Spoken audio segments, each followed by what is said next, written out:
تفصیلات اگر پڑھنی ہونا میں 2 کتابوں کا حوالہ دوں گا۔ حضرت مولانا سید ابوالحسن ندوی رحمۃ اللہ علیہ کا نام سنا ہوا ہے؟ ان کی کتاب ہے تاریخ دعوت و عزیمت، اس کا پورا باب ہے اس پر۔ اور ایک ہمارے پرانے بیوروکریٹ افسر گزرے شیخ محمد اکرام، بڑی اچھی کتابیں لکھی، آب کوثر، رود کوثر، موج کوثر، تاریخ پر ہیں، ایک پوری جلد اس پر ہے ان کی، کیا ہوا تھا لاہور میں۔ پھر سنی اکٹھے ہو گئے تھے، میں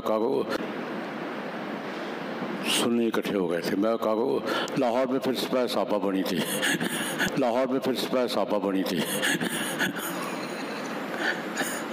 17 دن لاہور بند رہا ہے، سارے لوگ سڑکوں پر آ گئے تھے، نہیں برداشت۔ اب آپ کو سمجھ میں آ رہی ہے بات کی؟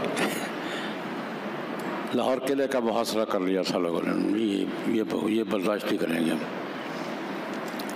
اس کو آرڈر واپس لینا پڑا تھا۔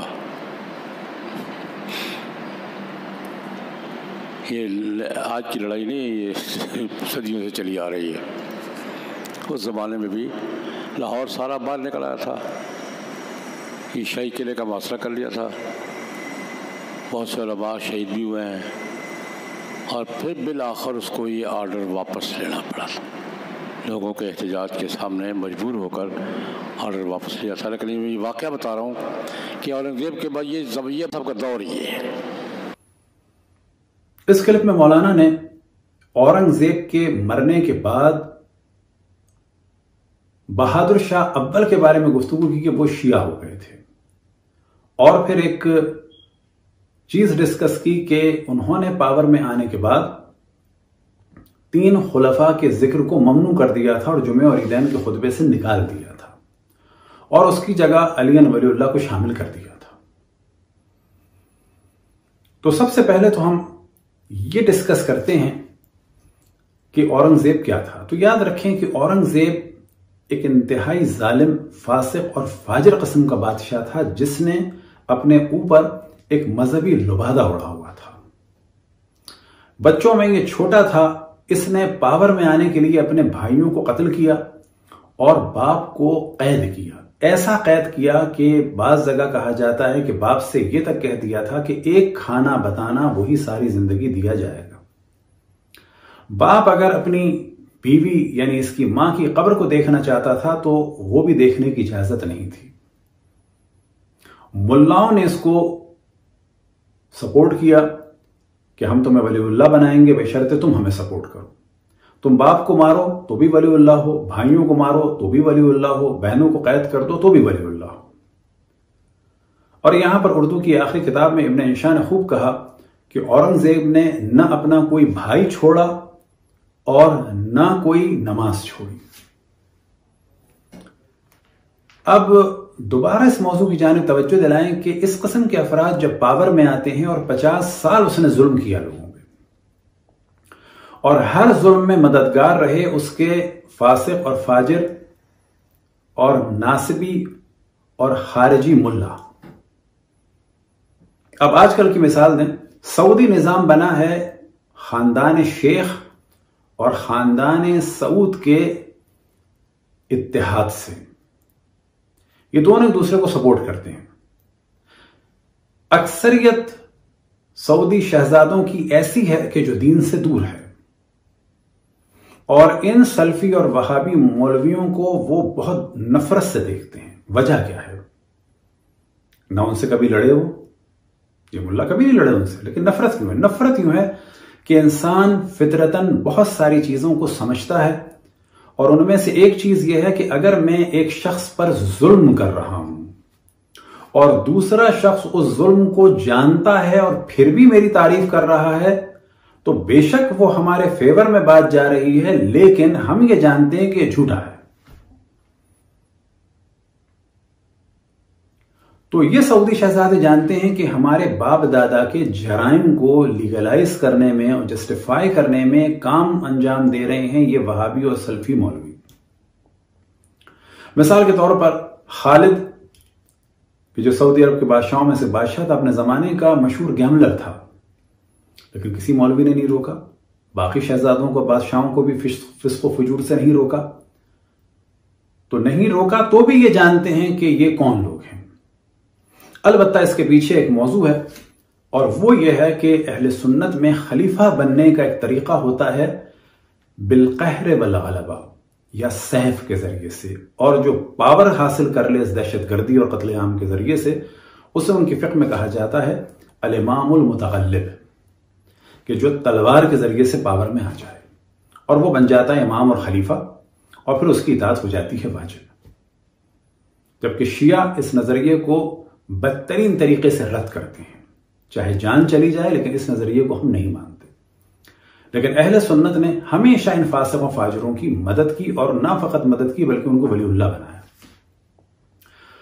تو جس طرح سے سعودی شہزادے نفرت کرتے ہیں مولویوں سے، بالکل اسی طرح سے اورنگزیب کے بچوں کو بھی علم ہوگا کہ میرے باپ کو 50 سال ظلم کرنے کے لیے اگر کسی نے راہیں ہموار کر کے دی ہیں تو وہ یہ ناسبی اور خارجی بے دین ملا ہیں کہ جو بظاہر علماء الہی نظر آ رہے ہیں، لیکن در حقیقت یہ علماء سو ہیں اور شیطان کی جانب دعوت دینے والے ہیں۔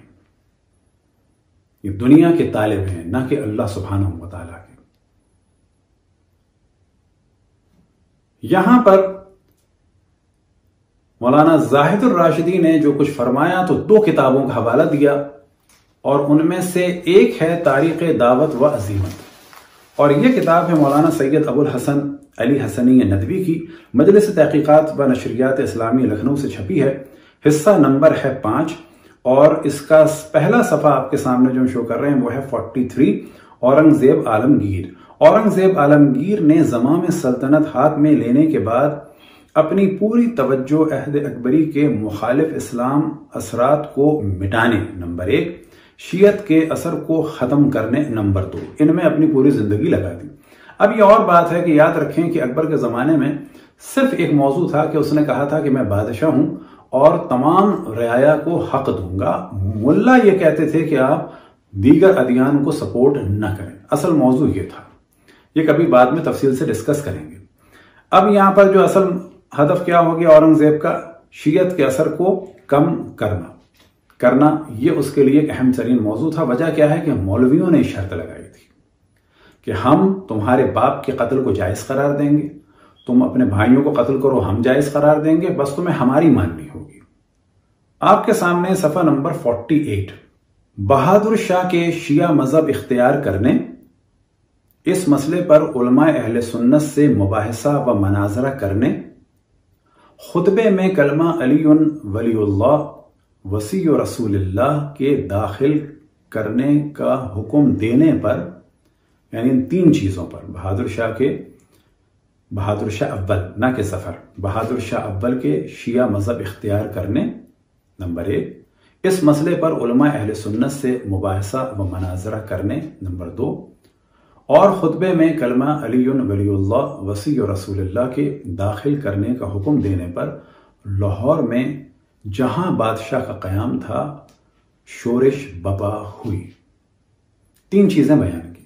پہلی بات یہ کہ یہ شیعہ ہوئے یا نہیں ہوئے یہ ثابت نہیں ہے، کیونکہ علماء اہل سنت حتیٰ خاتم الاصحاب جناب عامر بن واصلہ یعنی جناب حضرت ابو طفیل کو بھی کہتے ہیں کہ یہ رافضی تھے، غالی تھے اور کٹر شیعہ تھے، یعنی مفرط فی التشیع۔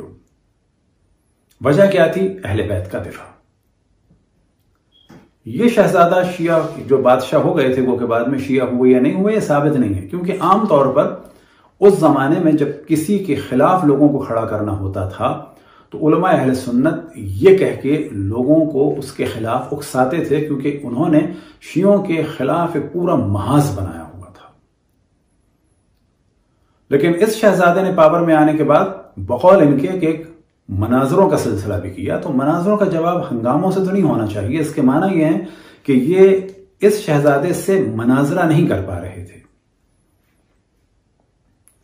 خطبے میں علی ولی اللہ کہیں نہیں لکھا کہ انہوں نے 3 خلفاء کے نام کو ختم کیا، بلکہ یا تو یہ کہ اورنگزیب کے زمانے میں صرف 3 خلفاء کا ذکر ہوتا تھا، چوتھے کا نہیں ہوتا تھا، تو انہوں نے یہ مولا علی کا نام داخل کیا تو اس پہ شور ہوا، یا یہ کہ علی ولی اللہ صرف مولا امیر المومنین کا نام آتا تھا لیکن القاب نہیں آتے تھے تو انہوں نے لقب شروع کیا.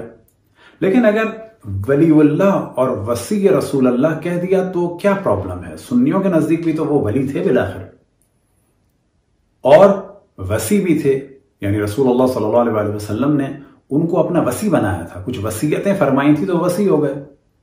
اصل موضوع یہ تھا کہ اورنگزیب کے جو سپورٹر مولوی تھے خارجی اور ناصبی، وہ کسی بھی صورت میں مولا امیر المومنین اور باقی اہل بیت کا ذکر نہیں چاہتے تھے، اور اس نجیب شہزادے نے پاور میں آنے کے بعد مولا امیر المومنین کے ذکر کا حکم دیا، نہ یہ کہ خلفائے ثلاثہ کے ذکر کو بند کیا، جیسا کہ مولانا موصوف فرما رہے ہیں کہ ابو بکر کا ذکر بند کر دیا گیا بقول ان کے، یعنی جناب ابو بکر کا ذکر بند کر دیا گیا، ایسا کچھ نہیں تھا. پھر وہ تبسم کر کے فرماتے ہیں اور کہتے ہیں کہ پھر سپاہ صحابہ بنی، لاہور میں پھر سپاہ صحابہ بنی تھی. اور یہ جو لب و لہجہ تھا جیسے کہ سپاہ صحابہ جو اس وقت جو کچھ کر رہی ہے وہ صحیح کر رہی ہے، اور فرماتے ہیں صدیوں سے سلسلہ چلتا آ رہا ہے. یہ گفتگو فرما رہے ہیں وہ کچھ افراد کے درمیان جو بظاہر کسی دہشت گرد تنظیم، یا ممکن ہے کہ سپاہ صحابہ یا کسی اور تنظیم کے، اور یہ بھی ممکن ہے کہ نہ ہو، یہ ہماری غلط فہمی ہو.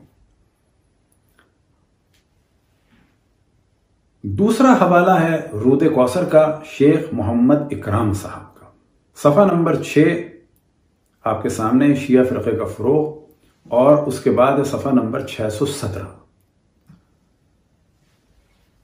نئی روش میں پہل اورنگزیب کے بیٹے اور جانشین نے کی، جس نے حکم دیا کہ خطبہ جمعہ میں علی ولی اللہ، وصی رسول اللہ کے الفاظ اضافہ کیے جائیں. نہ یہ کہ 3 خلفاء کا نام نہ ہو، بہت واضح انہوں نے بیان کیا کہ مولا علی کے ذکر میں کا اضافہ فرمایا. اور اس ذکر میں پرابلم کیا تھا؟ بالآخر چوتھے خلیفہ کا ذکر اگر 2 القاب کے ساتھ ہو گیا تو پرابلم کیا تھا اس میں؟ آگرہ، احمد آباد اور بعض دوسرے شہروں میں اہل سنت والجماعت نے اس حکم کی مخالفت کی، کیونکہ واضح نہیں ہے. احمد آباد میں خطیب نے اس پر عمل درآمد کیا تو ہجوم نے برفروختہ ہو کر اسے تحقیق کر ڈالا. یعنی اہل سنت عوام نے جب احمد آباد کے ایک مولوی سے خطبے میں مولا امیر المومنین کا ذکر سنا تو لوگوں نے تلوار کے وار کر کے اسے قتل کر دیا. تو یہاں سے سمجھ میں آتا ہے کہ خود مولانا زاہد الراشدی صاحب کچھ مبالغہ فرما رہے ہیں. ہم نہیں کہتے کہ وہ جان بوجھ کے جھوٹ بول رہے ہیں، لیکن ممکن ہے کہ انہوں نے توجہ نہ دی ہو یا کسی اور سے سنا ہو، اور ممکن ہے یہ غلطی ہو گئی، غلطی سب سے ہوتی ہے، لیکن کیونکہ انہوں نے فرمایا، وہ ایک بہت بڑی اتھارٹی کے طور پہ مانے جاتے ہیں، تو ہم نے اس بات کو واضح کرنے کے لیے یہ کلپ بنایا ہے کہ ایسا کچھ نہیں تھا. وہ در حقیقت سامنے بیٹھے ہوئے افراد کے تعصب میں اضافہ کرنا چاہ رہے تھے. اور یہ بھی بات واضح رہے کہ یہ کلپ ہے سپٹمبر 2020 کا. یہ تصور کیا جائے کہ ان کی روش بدل گئی ہے، ایسا نہیں ہے. لیکن اب ان کی خدمت میں عرض کریں کہ جتنا آپ تعصب سے کام لیں گے، آپ سے مراد نہ فقط مولانا زاہد الراشدی صاحب بلکہ تمام سلفی اور تکفیری اور وہابی، اتنا ہی لوگ اہل بیت کے مذہب اور مکتب سے آشنا ہو رہے ہیں. اور جس مکتب کے خلاف آپ پروپیگنڈا زیادہ کرتے ہیں، لوگوں کو اسی مکتب اور مذہب میں دلچسپی ہوتی ہے اور لوگوں کی کیوریوسٹی بڑھتی ہے، اور آپ ہی لوگوں کی شدت سبب بنی ہے کہ الحمدللہ اس وقت تیونس، الجزائر، مراکش اور مختلف علاقوں میں کثرت سے لوگ اس بات سے آشنا ہو گئے ہیں کہ اہل بیت کا دفاع کرنے کے جرم میں صدیوں علماء اہل سنت نے شیعوں پر ظلم کیا اور انہیں تہمتیں لگا لگا کے قتل کیا. اور اب اسی وجہ سے لوگ مذہب اہل بیت علیہ السلام کو قبول کر رہے ہیں، صرف اس وجہ سے کہ اہل بیت پر ظلم ہوا تاریخ میں، اور آج ان کے چاہنے والوں پر ظلم ہو رہا ہے. خداوند تبارک و تعالیٰ سے دعا ہے کہ ہم سب کو علمی گفتگو منطق کے ساتھ، دلائل کے ساتھ، برہان کے ساتھ کرنے کی توفیق عطا فرمائے، اور دیگر ادیان اور مذاہب، حتیٰ اگر کوئی الہات کی باتیں بھی کرے تو صبر کے ساتھ سننے اور محبت کے ساتھ جواب دینے کی توفیق عطا فرمائے۔ وصلی اللہ علی محمد وآلہ الطاہرین۔